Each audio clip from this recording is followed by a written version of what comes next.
قال النبي صلى الله عليه وآله وسلم রহমাতুল লিল আলামিন বলেন, মান লাজিমাল ইস্তিগফার, আমার যেই উম্মত ইস্তিগফারকে নিজের জন্য লাজিম করে নেবে, হাঁটতে চলতে বসতে ঘুমানোর আগে সব সময় বান্দা ইস্তিগফার করবে। এই ইস্তিগফারের দ্বারা আমার মাওলা দুনিয়াতে তাকে 3টা পুরস্কার দান করবেন।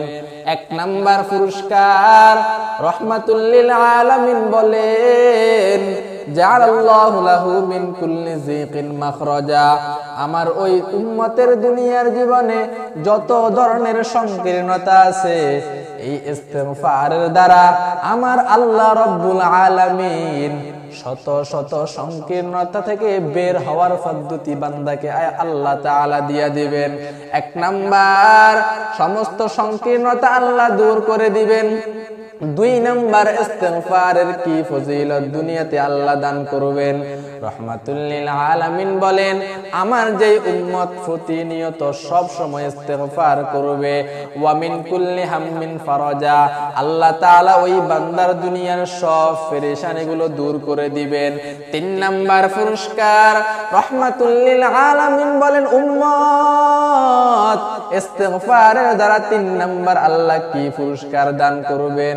রহমাতুল লিল আলামিন বলেন, ওয়ারাযাকাহুল্লাহু তাআলা মিন হাইসু লা ইয়াহতাসিব, আমার ইস্তিগফারকারী উম্মতকে আমার মাওলা ইস্তিগফারের বিনিময় এমন জায়গা থেকে তার জন্য রিজিকের ব্যবস্থা করে দিবেন আমার উম্মত জীবনে কখনো কল্পনাও করতে পারে না।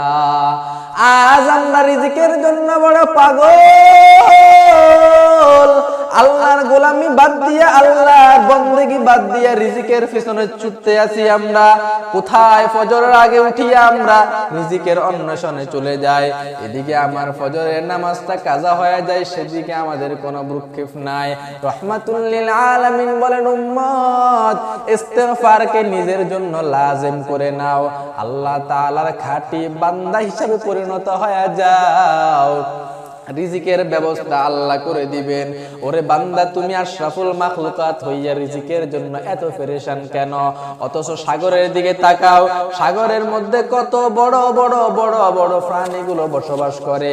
ওই প্রাণীদেরকে তো আমার আল্লাহ সুন্দরভাবে রিজিক পৌঁছায় তাদের কাছে, তাদেরকে রিজিক দিয়ে থাকে। আর তুমি আশরাফুল মাখলুকাত হইয়া কেন তুমি রিজিকের জন্য এত পাগল হয়ে গেছো? খাঁটি আল্লাহর গোলাম হিসাবে যদি পরিণত হতে পারো, নিজেকে যদি আল্লাহর খাঁটি গোলাম এবং আল্লাহর খাঁটি একজন আবেদ বানাইতে পারো, রহমাতুল লিল আলামিন বলেন, আখিরাতে তো তোমার জন্য চিরস্থায়ী জান্নাত আল্লাহ বানায়া রাখছেন। দুনিয়াতেও আল্লাহ তাআলা তোমার সমস্ত মুসিবত, সমস্ত পেরেশানি, সমস্ত চিন্তা দূর করিয়া আল্লাহ তাআলা তোমার কাছে স্বাচ্ছন্দ্যে রিজিক পৌঁছায়া দিয়া এই দুনিয়াতেই তোমাকে একজন জান্নাতি মানুষ বানায়া দিবে। আল্লাহ আমাদের সবাইকে প্রতিনিয়ত সব সময় ইস্তিগফারের আমলটা নিজের মধ্যে জারি রাখার সেই তৌফিক দান করুক। সকলে বলেন আমিন। ইন আসাবতু ফামিনাল্লাহি ওয়া ইন আখতাতু ফামিন্নি ওয়া মিনাশ শাইতান। আসসালামু আলাইকুম ওয়া রাহমাতুল্লাহ।